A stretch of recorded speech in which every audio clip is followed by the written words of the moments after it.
Government of India کے ساتھ کافی ہمارے مدعا تھے جن کو حل کرنا ہے، ان میں ابھی کوشش کر رہے ہیں، پیش رفت تھوڑی بہت ہوئی ہے کہ وہ مکمل ہو جائے. جیسے آپ نے ابتدا میں کہا، یہاں ایل جی صاحب کا نظام کافی دیر رہا، ان کے ساتھ کیسے رشتے نبھائے جائیں وہ بھی ضروری ہے. بیسکلی کوئی ہماری کسی کے ساتھ نہ کوئی ذاتی دشمنی ہے نہ کوئی ذاتی دوستی ہے. ایڈمنسٹریٹو لحاظ سے جو لوگوں کی سہولت کے لیے کرنا پڑے وہ ہم کر رہے ہیں. ہم نے ایک working relation government of India کے ساتھ بنائی ہے، اس کو کبھی یہ اور قطعاً یہ نہ سمجھا جائے کہ ہم نے کبھی بی جے پی کے سات کوئی دوستی ملائی ہے یا کبھی ہم بی جے پی کے ساتھ بن سکتے. یہ بالکل دو، ایک جیسے ریل کی پٹری کی طرح دو چیزیں ہیں، ایک گورننس ہے، ایک آپ کی پولیٹیکل آئیڈیالوجی ہے. ہماری پولیٹیکل آئیڈیالوجی اس میں مکس اپ نہیں ہو سکتی بی جے پی کے ساتھ، لیکن گورننس کے مسئلے میں اگر آپ بتائیے، ہم اگر ان کے ساتھ بات چیت کا سلسلہ شروع نہ کریں تو ہم اسٹیٹ ہوڈ پہ کیسے بات کریں گے، ہم اپنے کانسٹیٹیوشنل گارنٹیز پہ کیسے بات کریں گے، ہم باقی جو یہاں تعمیر ترقی کے جو ضروریات ہے اس سے کیسے بات کریں، ہم یہاں پاور پروجیکٹس کو واپس لانے کی بات کیسے کریں. اگر بات ہی نہیں ہوگی تو سلسلہ آگے کیسے چلے. آج ہمارے ساتھ ہیں خاص مہمان نیشنل کانفرنس کے لیڈر اور ایڈوائزر ٹو سی ایم ناصر اسلم مانی صاحب. ناصر، اگر ہم یہ کہیں گے کہ ایل جی انتظامیہ اور وزیر اعلیٰ عمر عبداللہ کے درمیان جو دوریاں اور تلخیاں تھیں، ذرائع سے معلوم ہو رہا ہے کہ اب نزدیکیاں بڑھ رہی ہیں، اب بزنس رول آ رہا ہے، اس پہ بہت جلد آئے گا، اس پہ آپ کیا کہیں؟ دیکھیے، یہ صرف ان چیزوں کا نہیں، یہ تو ایڈمنسٹریٹو ایشوز ہیں. بزنس رولز کا ہونا، ان کا ماڈیفائی ہونا، ان کا ایشورنس ہونا، یہ سب چیزیں یہ ایڈمنسٹریٹو ایشوز ہیں اور جو نارمل اس میں حل ہوتی ہیں. اس میں دیکھیے، ایک تو یو ٹی میں پہلی ایکسپیرینس ہے، کوئی اس سے پہلے گورنمنٹ بنی نہیں تھی، کیا کیا کمیاں رہی ہیں اس کو دور کرنے کی کوشش کر رہے ہیں.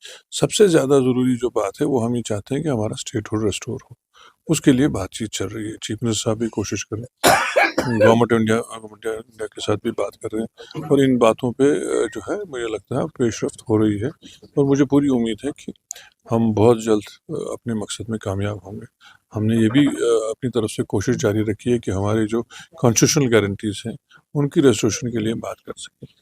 ابھی ملے، کب ملے، کیا ہو وہ الگ چیز ہے، لیکن ہم اپنی کوشش جو ہے وہ چھوڑیں گے نہیں. کوشش جماعت ہے، وہ کہہ رہے ہیں کہ دلی میں ایک بات کرتے ہیں، یہاں پر ایک بات کرتے ہیں، وہاں پر ملتے ہیں، یہاں سے کہہ رہے ہیں کہ ہمارے رابطے ٹھیک نہیں ہے. اس کو آپ کس طرح دفاع کر سکتے ہیں؟ دیکھیے، میں آپ کو یہ بات بالکل ہمیں ماننی بھی چاہیے، اور اپوزیشن کا یہ رول اور ان کی جو ہے ذہنی کیفیت یہ ہم کو اب ماننی پڑے گی. اگر وہ مخالفت نہ کریں، ہماری تعریف کرتے رہیں، تو وہ مخالفت کے اس رول سے جو ہے خارج ہو جائیں گے. ان کا کام ہی ہے، حزبی اختلاف ہے، ان کو اختلاف کرنا ہی ہے. اگر ان کو کوئی چیز سیدھی بھی لگے وہ ان کو الٹی کرنی ہے. کتنی ایسی چیزیں ہیں جو انہوں نے اپنے وقت میں شروع کی اور جس کی وجہ سے ہم کو نقصان اٹھانا پڑا اور جس کی وجہ سے ہم آج جوجھ رہے ہیں، یہ تو انہی کی دین ہے. لیکن اس طرف ان کا جو ہے دھیان نہیں جاتا ہے. اور میں بھی اس بات پہ جو ہے یہ تسلیم کرتا ہوں کہ ان کا یہ رول ہے، ان کو کرنا پڑے گا. لیکن ہم ان کی اس جو ہے بیجا تنقید کی وجہ سے کہیں رکیں گے نہیں. ہم اپنا جو ہے مشن جاری رکھیں گے. ہم نے عوام کی خدمت کرنی ہے، ہم نے عوام کے اس مینڈیٹ کی جو ہے قدر کرنی ہے. اسمبلی سیشن آنے والا ہے تو اپوزیشن جماعتوں نے کمر بستہ رکھا ہے کہ اب کی بار جو ہے سرکار کا گھیراؤ ہوں گے، لیکن گھیراؤ ایسا بھی ہوگا کہ جو آپ نے مینیفیسٹو دیا ہے اس پہ کئی شاید نیشنل کانفرنس اتر نہیں پائے. پہلے کہا میٹر نہیں لگیں گے، اب میٹر لگ رہے ہیں. تو آپ کو لگ رہا ہے کہ کیا اسمبلی میں آپ جواب اس طریقے سے بن سکتے ہیں؟ کیا اپوزیشن جس طرح آج کمر بستہ ہے؟ جمہوریت میں اسمبلی کا رول ہی یہی ہے. اگر اسمبلی کا سیشن نہ لگے، اسمبلی میں جواب دہی نہ ہو تو سرکار تو بالکل ہی کیلس ہو جائے گی، وہ بالکل ہی اس قسم کی جو ہے ہر چیز کو فار گرانٹیڈ لے گی. یہ جو جواب طلبی ہے یہ لازمی ہے سرکار کے لیے بھی، الیکٹڈ گورنمنٹ کے لیے بھی، بیوروکریسی کے لیے بھی، پورے نظام کے لیے، اور یہ ہونا چاہیے. یہاں ہر چیز پہ بحث ہوگی، اور آپ خود دیکھیں گے، یقیناً آپ تو وہاں ہوں گے، آپ خود دیکھیں گے کہ ہر مدعے پہ ہم بالکل اپنی تیاری کر کے جائیں گے. اور لازمی طور ہے اپوزیشن کو کمر بستہ ہونا چاہیے، لیکن ایشو بیسڈ پالیٹکس پہ. وہ کہتے ہیں نا، تنقید بنائے تنقید نہ ہو. صحیح معاملے میں وہ گورنمنٹ کو جو ہے وہاں کارنر کرنا چاہیں تو ضرور کریں، سوالات لائیں، ہم جواب دیں گے. جہاں وہ ہمارے سوال جواب سے جو ہے مطمئن نہ ہو اس وقت وہ باضابطہ اس پہ ایجیٹیٹ کریں. کابینہ میں توسیع نہیں ہو رہی ہے، یعنی کہ 1-2 سال ہونے ہوئے، لیکن کہا جا رہا ہے کہ اندر نیشنل کانفرنس میں ایسے کچھ عناصر ہیں جو یہ ہونے نہیں دیتے، یا انہیں کوئی خدشہ ہے کہ اگر ہو جائے گا تو پھر انہونی ہو جائے گی نیشنل کانفرنس میں، ایسا کچھ ہے؟ پہلے تو یہ کہا جاتا والا مجھے سمجھ نہیں آتا یہ کون کہہ رہا ہے اور صرف آپ پہ کیسے بات آتی ہے، آپ کو کیسے اطلاع ملتی ہے. ہمارے پاس ایسی کوئی اطلاع نہیں ہے. یہ پریروگیٹو رہتا ہے چیف منسٹر صاحب کو اور پارٹی کے پریزیڈنٹ کا. وہ جس دن آپ لوگ آپس میں مشورہ کریں تو ان کو 2 منٹ بھی نہیں لگیں گے اس کی توثیق کرنے کے لیے.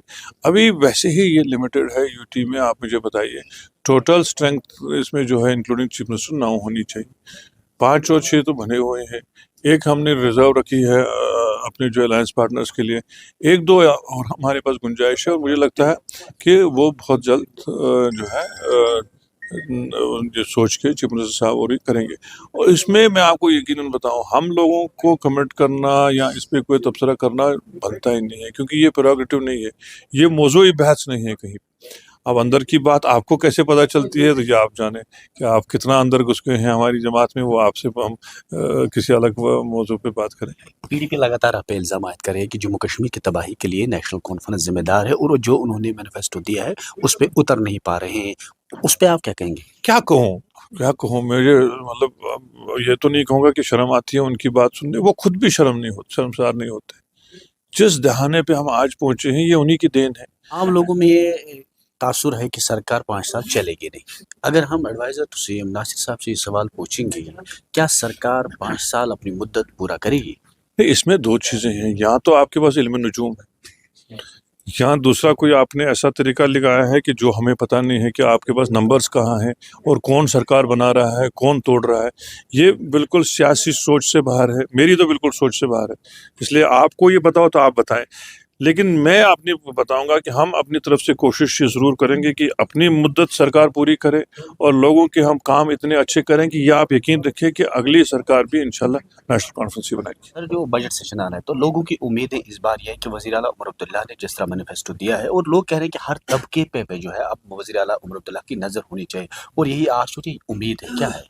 دیکھیں جناب پچھلے بجٹ میں بھی جیسے آپ نے دیکھا پہلا تجربہ تھا یو ٹی گورنمنٹ میں پہلا بجٹ تھا اور جس طرح سے عمر صاحب نے اس وقت بجٹ پیش کیا کوشش کی کہ جو مینیفیسٹوز کے کچھ جو نقطے ہیں ان کو مکمل کیا جائے کچھ وعدے جو ہیں ان میں سے وہ مکمل کیے جائے اور مجھے پوری امید ہے کہ اس بجٹ سے بھی اس سلسلے کو آگے بڑھایا جائے گا.